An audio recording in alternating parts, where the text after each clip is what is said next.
TKP di Indralaya dipimpin oleh harus menahan sakit akibat luka tembak di kakinya setelah gagal melarikan diri dari sergapan polisi. Rigono, tersangka perampokan sopir truk di Jalan Lintas Sumatera Ogan Ilir, tepat di KM 32 di bawah ke Mapolda Sumsel. Tersangka yang tercatat sebagai warga Kabupaten Pali ini melakukan perampokan bersama satu rekannya yang saat ini masih dalam pengejaran polisi Februari lalu. Pada polisi, tersangka mengaku sengaja menghadang truk korban, lalu memukul korban dengan gagang senjata api rakitan sampai mengalami luka. Tersangka juga mengikat korban dan dibawa ke hutan yang masuk Desa Tapus, Kabupaten Muara Enim.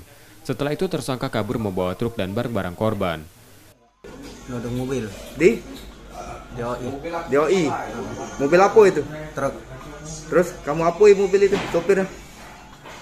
kami ikat, Ah, kami masukkan di kebun.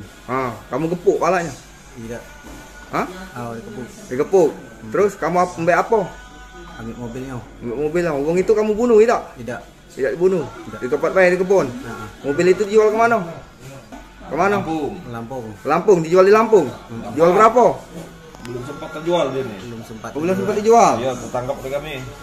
Dari tersangka disita truk curian, tersangka kini ditahan di tahanan Polda Sumsel untuk proses hukumnya. Reski Oktora, Mukres Diferensial, Kompas TV, Palembang, Sumatera Selatan.